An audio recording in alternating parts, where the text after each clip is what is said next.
A victory in Detroit for the Pacers. They avoid any sort of ill effects from the highs of the in-season tournament, and they win despite a not great game from Tyrese Haliburton because Bennedict Mathurin was awesome, and they kept sticking to it even through some lulls. We'll talk about it all today on the Locked On Pacers podcast. You are Locked On Pacers, your daily Indiana Pacers podcast, part of the Locked On Podcast Network, your team every day.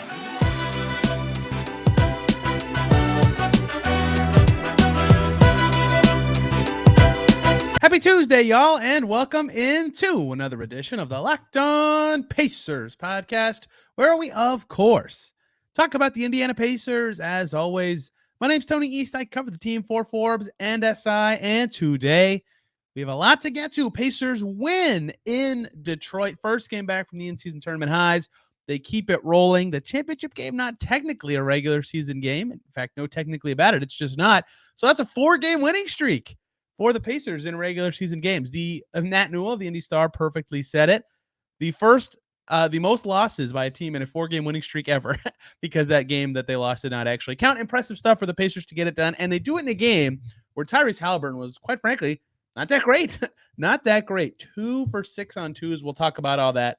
He had 16 assists. But to win like that, Bennedict Mathurin did a bunch, and they survived the mental strain, and a lot of guys stepped up in key moments. We have a lot to talk about from this win in Detroit. Credit where credit is due for the Pacers, and a big credit where credit's due to Ben Mathurin, who we will talk about a ton in the second segment today. Maybe, in fact, I would argue this myself, the best game he has ever played, ever, in the NBA. He was fantastic.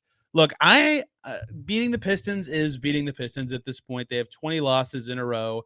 The Pacers only won by 8. They were never really dominating until the very end of the game, just like the last time they played Detroit, right? Close back and forth game. Pistons were ahead 3 times in the first half. Pacers led the full second half. It never felt like they weren't in control. They were basically the Lakers, and the Pistons were the Pacers from the in-season tournament final in this game. And then the Pacers throttled them for the last 6 minutes to get the win. Beating the Pistons is beating the Pistons, right? It's not that impressive of a win. Even though it's a road win in the NBA, you'll always take it as a team. But I said this yesterday on the lead-up show to this game, going from what the Pacers went from last week, right? The magical highs of the in-season tournament, all the attention in the world, beating the Bucks on the big stage, beating the Celtics on the big stage, being in Vegas, everything is glitzy and glamoury. They're learning about all these new emotions. They're growing as a team. Everyone is talking about them. They play LeBron in the finals, right? I could go on and on. I have on the last 4 podcasts. They go from that to Detroit for a regular season game, and that's not to slam Detroit. I had a great time there last year. It's to just say the juxtaposition of where they were to where they had to go is a very big difference. And I thought that could lead to a weird mentality for the Pacers, who had been playing well, beating the Heat before the in-season tournament break, then the Celtics, then the Bucks. But they looked good, right? They started this game off strong, and I thought that was important, and they didn't really look like they had any championship hangover. My joking headline, championship, is funny because they didn't actually win. They didn't look like they had any title game hangover. My joking headline for this podcast is going to be, sometimes the best hangover cure is to just keep drinking, right? Keep going. Don't get the hangover at all. The Pacers kept playing good, right? Their offense was rolling. I thought the most important thing they did this game was start strong. They won by 8, and they went up pretty big really early. They were up 11-6, like right away. And they started down 4-0 and then went on this crazy nice run. And in that stretch where they were up 11-6, Buddy Hield and Miles Turner, 2 guys who needed to bounce back after a stinky game against the Lakers, made all 5 shots, didn't miss once from the field. And Tyrese Haliburton had 5 assists. So yes, the whole rest of the game happened, and the Pacers did win for the remaining 45 minutes. But that start was important to me. Set the tone. This is not going to, there's going to be no downs. There's going to be no emotional change. They're going to roll through the Pistons because they're good enough to do so. And they did. And Haliburton had 5 assists in the first couple minutes, which was noteworthy because this was an interesting win for the Pacers, right? They beat the Heat before the break without him. And I did a segment last month. The numbers have changed from this because they've changed the rotation, but something different about the Pacers this year than last year is last year without Haliburton, their net rating numbers were like worst team in the league stuff. This year, it's just like bottom 25th percentile.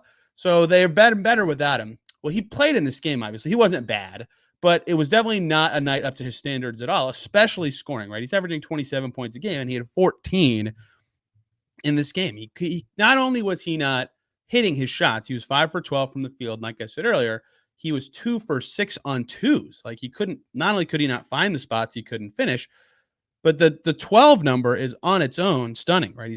Before this game, he was taking 18 shots per game. He's gotten better at finding his own spots, which is good, right? 12 is tied for the fewest shots he's taken in a game this year. The other one was that Utah game, and he didn't play that much. And well, he played 30 minutes, but he didn't play like a ton in that Utah game. He played more minutes in this game than he did in that Utah game, right? He's been shooting more this year, rightfully so. He's been making them. So not only did Tyrese Haliburton not make shots, he didn't take as many shots in this game. That's how much the Pistons and their pressure and their doubles were bothering him. They were doing a good job of trying to kind of coax him out of, the 2-pointers and force him into the step back switch. He made his threes, but it was interesting to see the way they took him out of what he was doing. And he had 7 turnovers. That's atypical regardless of the coverage. So he was fine. They won his minutes by 8 and they won the game by 8, right? That alone could be your headline. Tyrese Haliburton is very rarely like a negative anymore. But for his standards, one of his worst games of the season, right? The passing was phenomenal. It feels weird to say this. Like, I laughed about this during the game. I think early in the third, let me see if I have this in my notes because I know I typed something down. Yeah, okay. In the third quarter, at one point, he was 2 for 7 with 6 points and 5 turnovers. So he had more shots than points, and he had 5 turnovers. And then and I was thinking, like, man, he's really not doing that much. He's not been that effective. And then they flashed this graphic up on the screen, and he had 13 assists. So clearly he was doing something to make his teammates better and was playing a fine game. But regardless, I've gone on too long. Not a typical effectiveness night for Haliburton, right? One of his bottom 10% games of the season, right? They've played 22 games. So one of his worst 2 or 3 games. I think he would admit that. But the passing and everybody else said, we got this. Don't worry about it. Miles Turner started fantastic. I called him the X Factor. I feel very good about that prediction, even though part of the reason was going against Jalen Duren. Duren didn't play. Turner was awesome. He made 10 shots. He got offensive rebounds. He got blocks. His defense was phenomenal. They won his minutes by 12, the highest of any Pacer. But he'll bounce back in a meaningful way, hitting 4 threes, moving around the field, the court well, right? They needed him on the floor a lot of the time for his offensive presence. And the guy that we'll talk about exclusively in the second segment and the one who carried the Pacers across the finish line, Ben Mathurin, was just unbelievable. They couldn't take him off the floor. 37 minutes and 20 seconds of action for Ben Mathurin tonight. Made shots, made threes, got to the foul line, passed his butt off, far and away his best passing game ever, got some rebounds, got 2 steals, 30 points. So, you've heard this theory if you've listened to the show from me, if you're an everydayer. If Haliburton plays well, the Pacers need one other guy to reach a good level, get to 20 points, and they'll be at least in the game. And if 2 guys do it, they'll win. Well, in this game, they got 2 guys to do it without Haliburton playing well, but they got enough production from basically everybody. Nesmith was drilling everything. Isaiah Jackson was drilling everything. Buddy Hield and Miles Turner drilling everything. That even with Haliburton having an off game, they were able to win. Now, part 2 of that is they were playing the Pistons, right? The Pistons are not very good. The Pacers can out-talent them easily. Their bench was so good, and some of this was Mathurin, but their bench was so good in this game. Pacers bench in this game was 24 for 40. That's great. That's exactly what you want to see. They were moving the ball well. They were hitting shots, and they combined for 61 points. I mean, that's just phenomenal. And so on a night where Haliburton didn't have it, on a night where the Pacers could have had the weirdest mental roller coaster ever, right? Carlisle talked about that a little before and after the game. They were able to stay poised enough. They were pretty up and down, certainly, but they were able to stay poised enough. They were able to play enough of their game, right? They scored 131, and they were able to get contributions from everybody on a night when their star didn't have it and get a win. This will go down as a win over the Pistons, and very few will look back at it as anything significant or meaningful when the season is over. It's a win you're supposed to have if you're the Pacers, but I think given a lot of the factors, this was a good win for the Pacers. And of course, again, winning games you're supposed to is not something they've done all season. So actually doing that is important. They went on the road. They were playing an inferior team, and they have been poor against those teams this season. They didn't stumble this time when there were factors that could have made it so, including their star player having a substandard game. They got it done. That's impressive. And the biggest reason why, despite all that, was Bennedict Mathurin. Holy smokes. I think his best career game. I think Ben Mathurin would tell you this time it was his best career game. And I'll tell you why I will say I think in the second segment, because I actually asked Ben Mathurin a similar question earlier this season. He was phenomenal in every way tonight, looking like showing some growth that has been, hoped of him from the Pacers all season. We got to talk about it in segment 2 today. But before we talk Ben Mathurin, we're going to talk about the lovely people over at Gametime who have the app and the website that is the best place to buy tickets to whatever you're going to, comedy, theater. Of course, this is a sports show, sporting events. It's the best way to do it because it's the easiest, most straightforward process, right? You can see the view from your seat on their app of the ticket you're going to get in whatever venue you're headed to. They have a game time guarantee, so you know you're getting the best price. All the fees are right in there, so you know the price you're going to get right away. Nothing is confusing. Nothing is worrying. They've got stuff on there until the last minute. They've got flash deals. The views are awesome. It is amazing. Because I used it when I went to New York. I bought tickets to a Liberty game using it, and I think the biggest thing for me was their game time guarantee. You know you're getting the best price, and they can prove it because if you find tickets in the same section row for less, they'll credit you 110% of the difference. So download the Gametime app, create an account, use the code LOCKDOWNNBA for $20 off your first purchase. Again, create an account on Gametime, redeem the code LOCKEDONNBA for $20 off. Download Gametime today. Last minute tickets, lowest price guaranteed. Back here on Locked On Pacers, thanks for making us your first listen today and every single day. For your second listen, jump on over to Locked On Pistons. Hear Coop Cahill talk about the Pistons. Somehow he has done a phenomenal job covering a team that has not won in 20 games. They haven't won since October. I think I saw that the last time the Pistons won a game, James Harden was a 76er. It is jarring. And I actually think a lot of the stuff they've done made sense when they did it. So the fact that they are this bad is stunning to me, and they have to change something somehow. I don't know what they do, but Koo might know, and Locked On Pistons is the way to go. He was at this game, I believe, because he was tweeting about the crowd afterwards. Pacers win, and the guy who got it done was Ben Mathurin.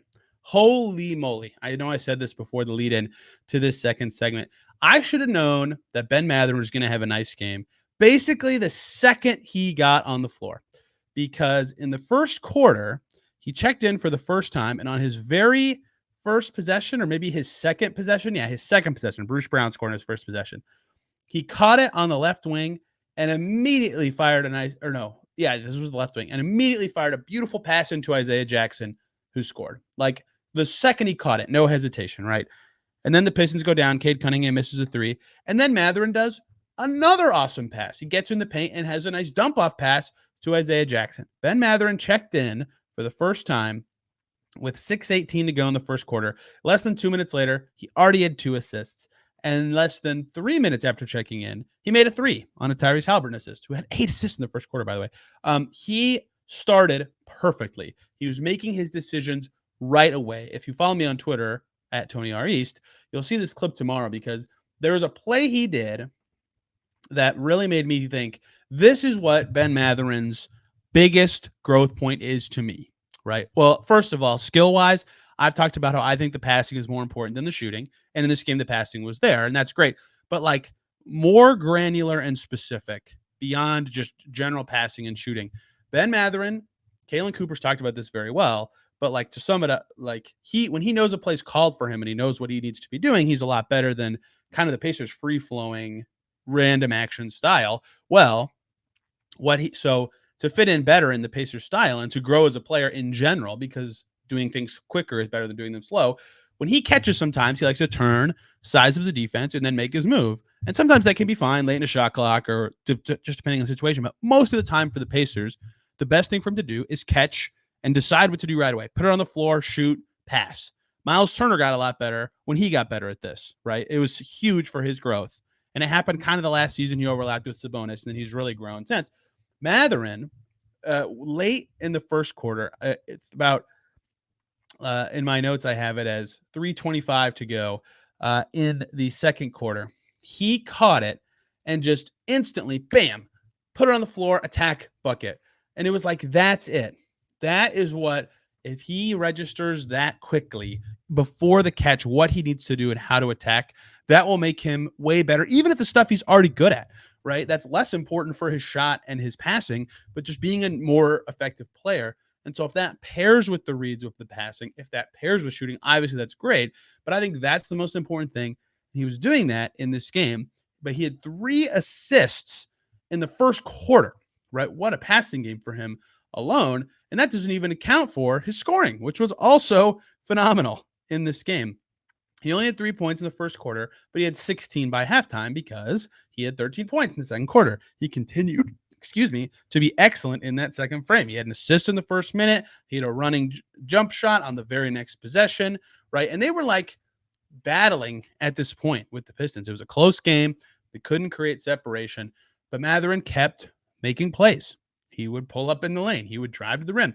He would make threes. Every single thing he needed to do, he did. His highlight play was in the third quarter when he caught it on the right wing, and the lefty zips a pass in, whips it so fast. I've never seen him throw a pass from this angle with his left hand that hard, right to Isaiah Jackson in the lane. Isaiah Jackson scores. It was sweet. It was so sweet. The Pacers bench all pops up.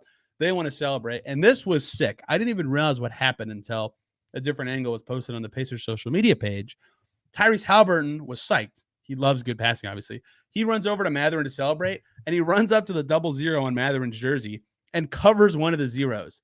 So his number was 0 like Haliburton's because he was basically saying, like, good pass.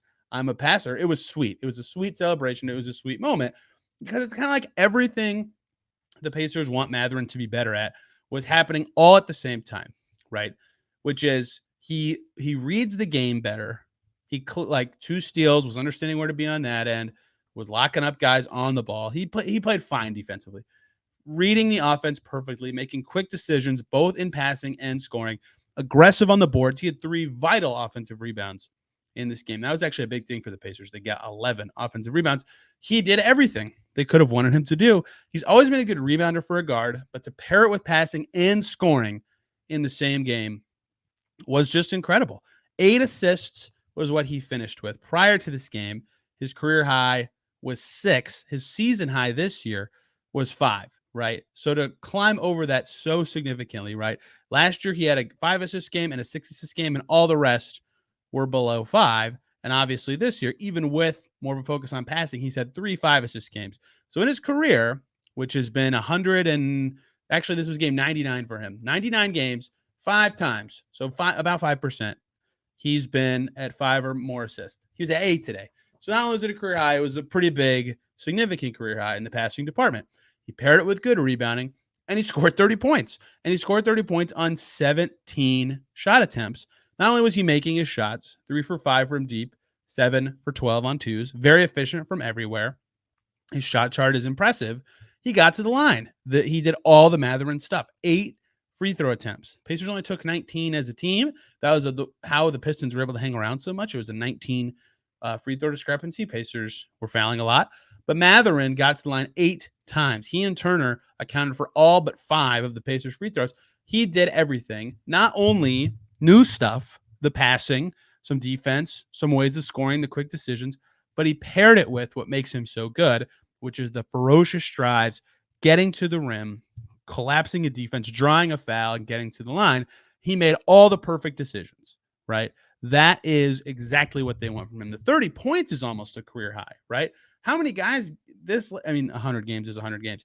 It's definitely a season high. He's only been over 20 points twice this year, 22 against Utah and 26 against Milwaukee. Those were back-to-back days, by the way, a very significant week for him in his growth. So to get over 30 was huge. Definitely his best game of the season. Last year, he hit 30 twice. Both of them were really early in the season. He was over 20 quite a bit, but this year he's asked to do different things. And he was psyched, if those of you who watch the Valley Sports Indiana broadcast, not about the stats, but about winning.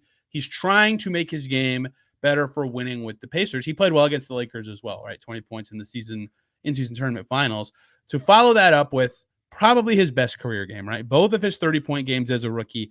In one, he had 2 assists, and in that game, he was on fire from 3. In the other one, he had 0 assists and also on fire from 3. So to have 30 points, 8 assists, in fact, of his 25-plus point games, only twice was he over 3 in assists.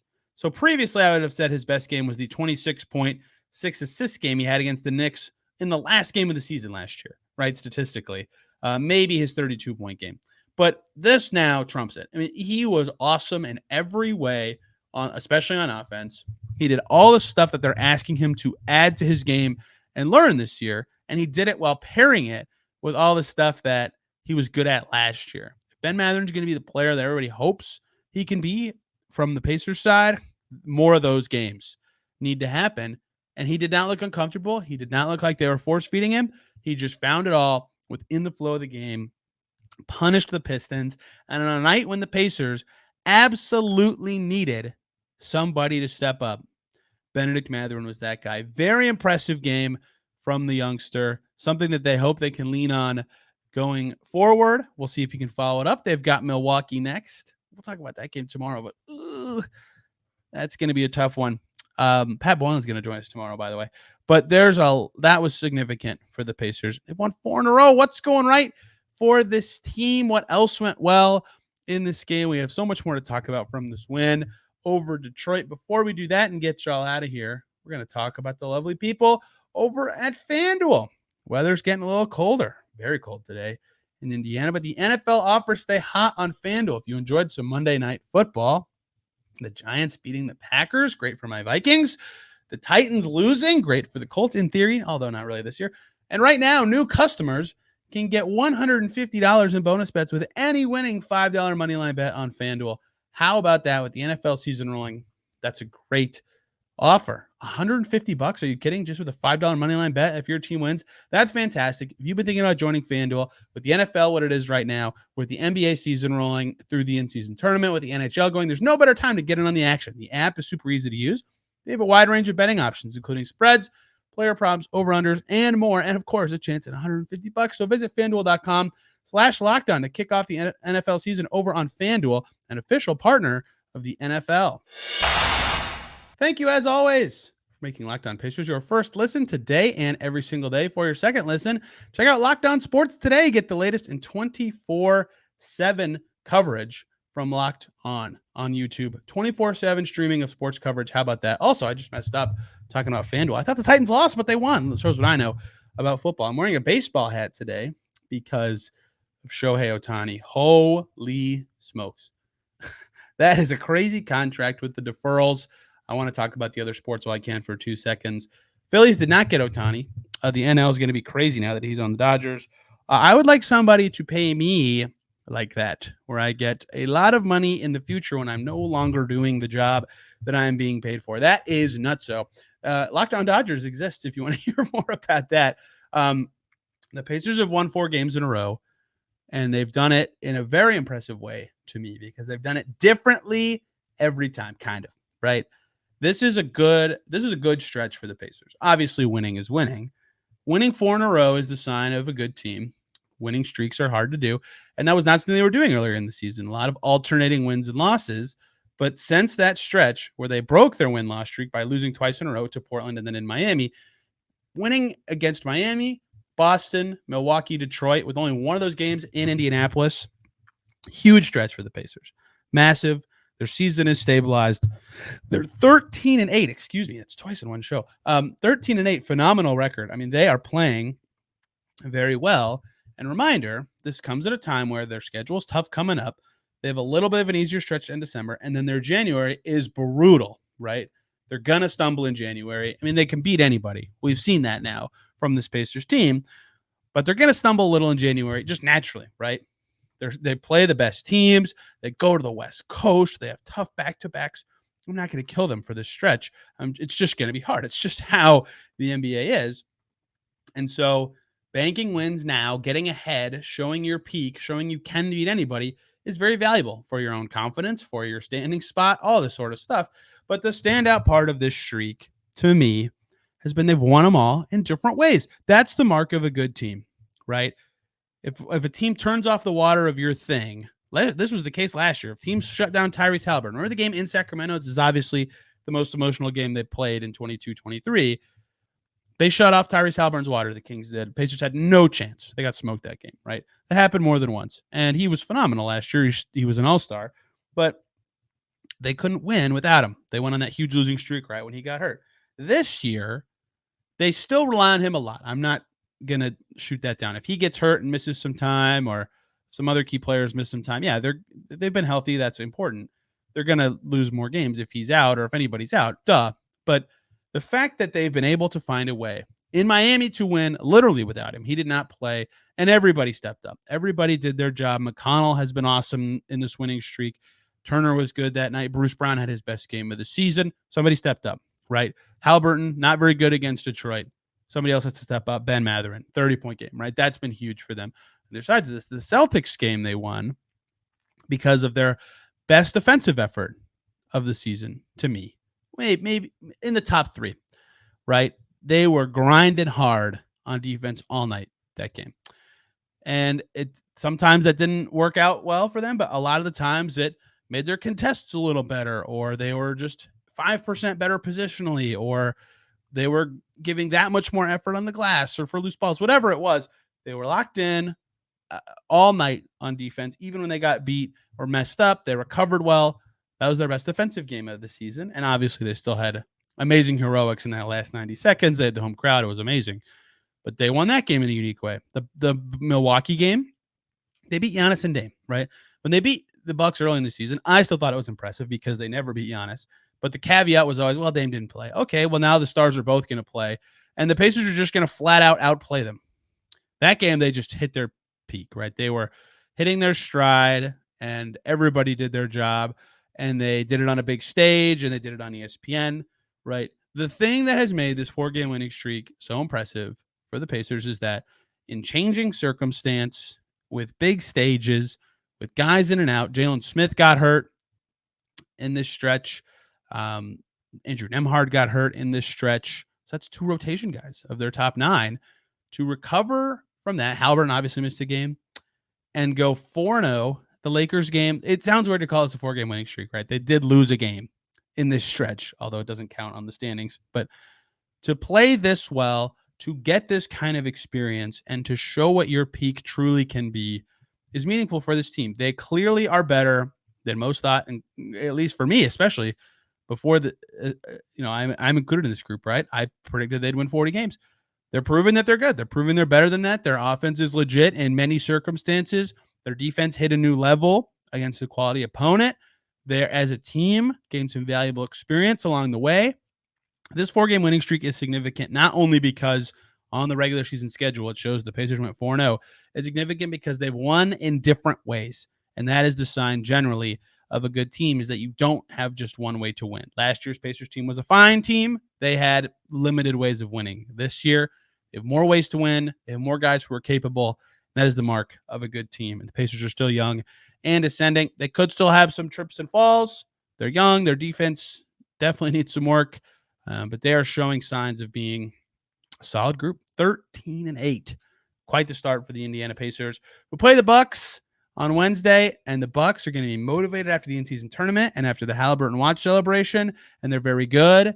And I think the Pacers are going to run out of energy at some point after what last week was for them. That one could be a toughie. And then a back-to-back over the weekend to Washington, Minnesota. We'll cover all of it here on the Locked On Pacers podcast. Like I said, Pat Boland's going to join us tomorrow. We're going to talk about the Pacers at the quarter season mark. Quarter season. Are you kidding me? How are we already that far in? Plus a little bit about the Fever winning the draft lottery. Pat and I talk Fever all the time.